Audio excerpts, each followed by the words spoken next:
pemirsa, kembali Anda menyaksikan acara mingguan Dunia Kita produksi VOA. Saya Aryatna Budianto di Alexandria, Virginia. Dan minggu ini Dunia Kita membawakan berbagai liputan dari dunia seni dan juga musik.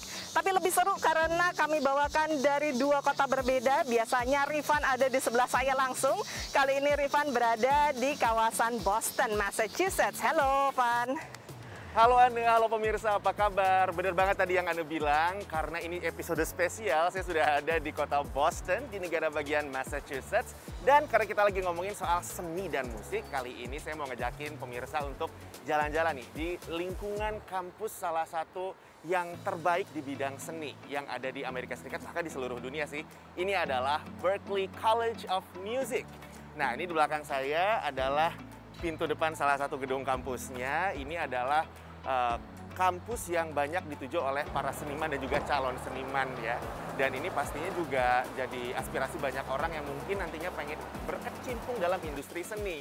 Nah, kampus Berklee College of Music ini sendiri adalah salah satu kampus terbaik dalam bidang seni, walaupun di Amerika Serikat sendiri ada satu kampus seni musik lainnya yaitu Juilliard di kota New York yang juga itu saing-saingan nih, sama-sama keren lah. Tapi bedanya kalau Juilliard itu memang mereka fokusnya untuk mempelajari seni musik klasik. Kalau di sini di Berklee yang dipelajari itu konsentrasinya ke musik kontemporer. Yang paling terkenal yang diajarkan adalah genre jazz, walaupun ya segala macam juga diajarkan, mulai dari heavy metal sampai blues dan lain sebagainya. Jadi kalau teman-teman ada yang berminat atau punya aspirasi untuk mempelajari lebih jauh, mungkin ini bisa dituju juga nih, Berklee College of Music. Dan ini suasananya sepi banget sih, memang nggak banyak orang berlalu lalang karena memang tahun ajaran baru atau kalender akademik kampus baru mau dimulai. Yang kemarin sore aku lihat di sini adalah banyak maba-maba alias mahasiswa baru yang lagi pada orientasi kampus nih. Banyak yang ditemenin sama orang tua masing-masing juga. Jadi agak nostalgia sebetulnya ya. Dan ini juga mungkin yang dialami oleh misalnya Charlie Puth gitu kan, atau enggak Quincy Jones dulu waktu masih baru mau mulai sekolah di Berklee juga. Mereka ini adalah alumni dari Berklee College of Music juga nih. Jadi memang kampus ini tuh mencetak banyak nama-nama besar dalam industri seni dan juga musik khususnya. Dari tadi Charlie Puth, ada Quincy Jones. Quincy Jones itu produser musik yang dulu sering banget kolaborasinya sama Michael Jackson. Ada juga John Mayer. Jadi banyak sekali alumni yang sukses kemudian setelah lulus dari Berklee di industri musik. Dan memang Berklee juga menjadi kampus yang mencetak banyak sekali penghasil piala Grammy. Lebih dari 300 piala dihasilkan oleh para alumninya. Keren ya? Nah, bicara soal musik nih, ada satu pusat lelang seni di New York yang juga menjual berbagai benda seni, terutama alat musik, ke para penikmat musik nih. Jadi yang dijual ini mulai dari plang atau apa ya, penanda arah waktu ada festival Woodstock, sampai alat musik misalnya gitar dari Eddie Van Halen, sampai juga saksofon yang ditiup oleh Bill Clinton waktu pelantikan dirinya menjadi presiden, itu dijual di sana. Rumah lelang Guernsey di kota New York menyebut acara ini sebagai A Century of Music atau abad musik. Mulai dari gitar milik musisi legendaris Paul McCartney, Eddie Van Halen, Bo Diddley, dan Eric Clapton dilelang dalam acara ini. Bahkan alat musik yang dimainkan politisi. Believe it or not, this saxophone was played by Bill Clinton on the evening he was inaugurated president at the gala presidential ball in Washington, D.C. Rumah lelang yang berdiri pada tahun 1975 ini bangga dengan koleksi instrumen musik yang mereka miliki. And speaking of Eddie Van Halen, here is one of his most famous guitars from the 1980s, known as a Striper. It was said that Eddie himself did the stripes, put on tape, painted the thing, took the tape off, and there you have the white stripes. Ada juga saksofon Bill Clinton yang ditandatangani oleh Michael Jackson, Jack Nicholson, dan Goldie Hawn. Tak ketinggalan artefak lain yang berkaitan dengan sejarah musik, seperti pintu dari Chelsea Hotel yang terkenal, musisi Janis Joplin, seniman Andy Warhol, Bob Dylan, dan Jimi Hendrix tak hanya singgah, bahkan ada yang menetap untuk beberapa saat di hotel ini. Ada pula koleksi dari festival musik Woodstock, mulai dari penanda jalan hingga penutup panggung. On the grounds of Woodstock was a hand-painted big 4 foot by 8 foot, 1.5 by nearly 3 meter hand-painted directional sign, map, saying, "You are here, the stage is there, The outhouses are over there. The pond where you can go swimming is there. And it was very beautifully done. And there was only one of them. We have that. We have sections of the stage of Woodstock. Big pieces of the wooden stage. Koleksi unik ini memang ciri khas rumah lelang Guernsey dan ini hanya sebagian dari ribuan koleksi mereka yang dilelang. Bagi penggemar artefak musik dan pemilik toko gitar vintage, acara seperti ini tak bisa dilewatkan. The banjos caught my attention because I think it's an interesting and very deep collection, right? Also, the parlor guitars are unusual. You just don't see that many of them. A lot of them didn't survive. They're not terribly valuable, but they're still interesting. Pandemi membuat lelang kali ini harus berjalan lewat telepon atau daring, namun tak mengurangi harga keunikan untuk memiliki sebagian kecil dari sejarah musik. Dari kota New York, demikian laporan VOA. Nah, setelah yang satu ini kita bakal balik lagi bareng Ane di Washington DC yang juga bakal membawakan cerita-cerita lainnya yang berhubungan soal seni dan musik. Jangan kemana-mana, tetaplah di Dunia Kita.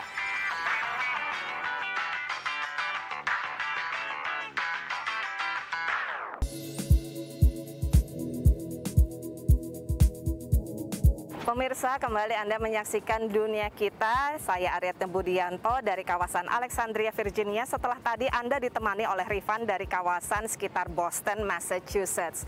Pemirsa, berbagai kegiatan publik atau festival yang selama lebih dari 1 tahun berhenti akibat pandemi, kini berangsur hidup kembali di berbagai wilayah di Amerika Serikat termasuk metropolitan Washington DC. Walaupun tetap dibayangi oleh kekhawatiran akan meningkatnya kasus COVID-19 di berbagai titik di Amerika Serikat, juga varian Delta. Umumnya kegiatan publik berlangsung di luar ruangan karena dianggap relatif lebih aman, seperti sebuah festival internasional yang berlangsung tak jauh dari sini.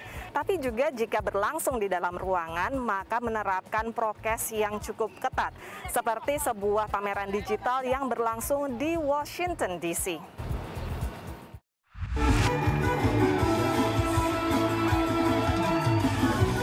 Meningkatnya kasus positif COVID-19 di Amerika Serikat tidak mengurungkan orang-orang dari berbagai negara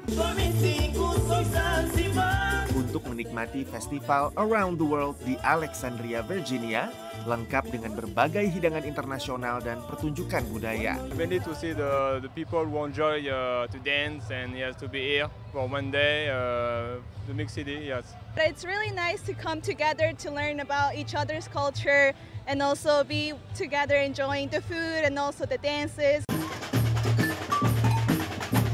Ribuan warga silih berganti datang antara jam 11 siang hingga 7 malam.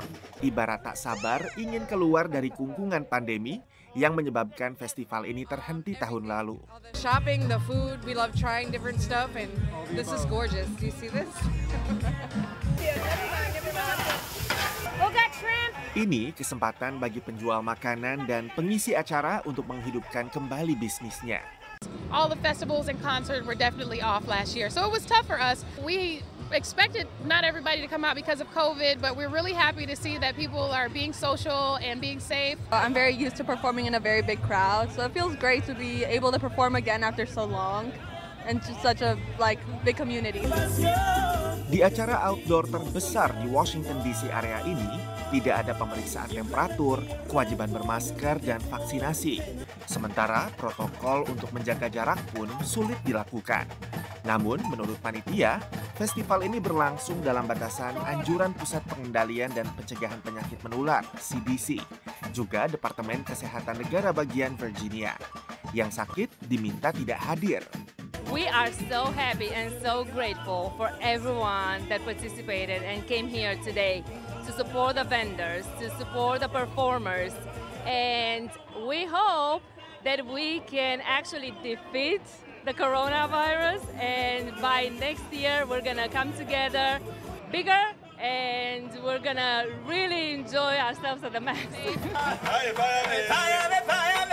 Dari Oronoco Park di Alexandria, Virginia, VOA.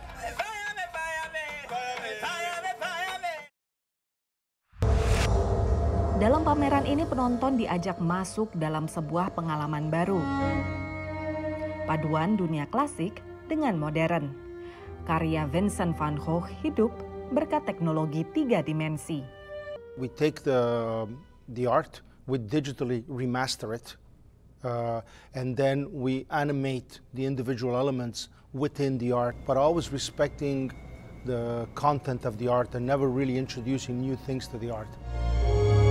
Dalam proyeksi digital yang menutupi seluruh ruangan, terlihat objek-objek favorit pelukis Belanda abad ke-19 ini. What was really different was it was on the floor too, so it was really like you're inside the painting. Karya Van Gogh bernilai jutaan dolar, tapi semasa hidupnya ia tidak dianggap pelukis besar dan hanya berhasil menjual beberapa lukisan dengan harga murah. Gayanya dianggap tidak cocok dengan tren pada era itu, sehingga disepelekan. Vincent van Gogh hidup dalam kemiskinan dan cobaan. Ia menderita gangguan mental yang membuatnya memotong telinga sendiri. Mulai aktif berkarya di usia 28 tahun, ia tewas akibat luka tembak diri pada umur 37. He painted over 900 paintings in 9 years, which is an incredible amount of paintings, and over 1,100 drawings, sketches. You can see they're drying over a period of days, and he's painting them every day because that's all he had at his disposal. Padahal sebetulnya ia agak buta warna. And so he didn't see all the colors like we do.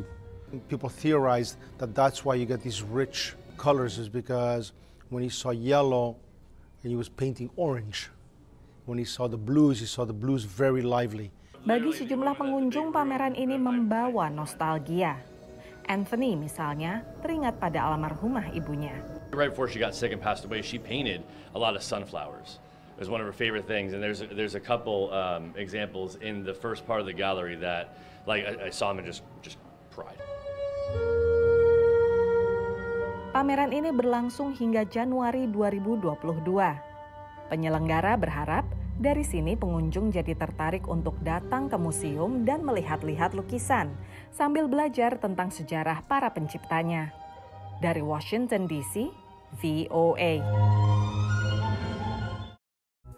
Ya pemirsa, itu tadi dua contoh kegiatan publik yang kembali berlangsung di Washington DC dan sekitarnya di tengah pandemi. Nah, setelah yang satu ini kami akan segera kembali, tapi Anda nanti ditemani oleh Irfan Ihsan dan Dania Iman dari Washington DC. Mereka berada di sebuah pameran yang gak kalah seru. Ini pameran untuk para pecinta komik, namanya AwesomeCon yang kini kembali berlangsung. Jadi jangan kemana-mana pemirsa, tetap di Dunia Kita.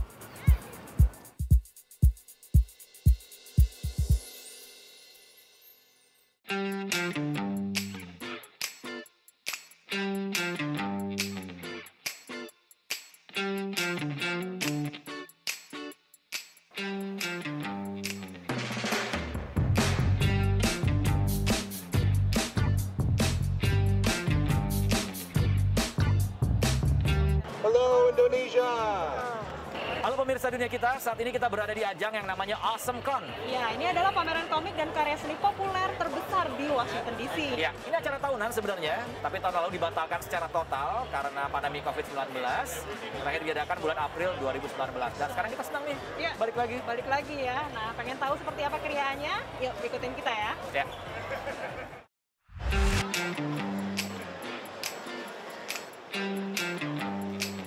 Ajang pameran komik dan karya seni populer tahunan AwesomeCon kembali digelar di Walter E. Convention Center di Washington, D.C. Acara ini menjadi kesempatan emas untuk bertemu dengan para seniman dari berbagai penjuru Amerika, juga ajang berburu karya unik bagi para kolektor. I am so psyched to be back. It is super exciting to have an event IRL. Tahun lalu AwesomeCon ditiadakan karena pandemi. Tahun ini, acara 3 hari ini menyedot hampir 45.000 pengunjung, walau jauh lebih sedikit dibandingkan sebelumnya. It's better now because we're back. Okay. Yeah, can't wait for many more. Sesuai kebijakan Pemda Washington DC, AwesomeCon memberlakukan protokol kesehatan ketat seperti penggunaan masker dan penyanitasi tangan yang tersedia di berbagai sudut. we feel pretty safe. We actually drove up here from North Carolina. Our local event wasn't requiring masks, and the kids have been wanting to attend an event, so we drove up here because of the safety. Yeah. I mean, everyone's masked, everyone's wearing them correctly. People are enthusiastic about keeping safe, so it's really been great to see what the organizers are doing too to enforce that. It makes me feel good. Kembalinya AwesomeCon melegakan hati vendor mainan dan pernak-pernik yang biasa mengandalkan pemasukan dari pameran. It feels great. This is my third event that I'm back, and seems like everybody's very excited to be back to doing in-person events. It's a fully masked event. Myself and my staff are all vaccinated, so other than washing our hands, I guess, I don't know what else we're supposed to do. Are you worried at all? You know, I do have young kids at home, so it is a concern for me, but I think that, you know, we're doing the best that we can. Feels good. Long time coming, you know. We took, I don't know what it was, a year and a half off to get this going, but it's nice to see everyone having a good time and following the rules and everything, so yeah, happy to be back. Penulis dan seniman pun juga gembira bisa memamerkan karya terbaru secara tatap muka dengan penggemar. It feels nice and normal to be at a booth, talking to people, selling stuff, drawing, doing all the craziness of a convention. Super exciting, and we've been, you know, a big part of the comic industry, you know, happens at conventions, and a lot of professionals have been kind of missing it, you know. Berlangsungnya kembali AwesomeCon membuat animator legendaris Tom Cook yang terkenal lewat serial televisi He-Man jadi lebih sibuk. It's nice to see so many people finally coming out and embracing the whole Comic-Con thing again. I think people really missed it because I've been much busier the last few shows I've done than even before the pandemic.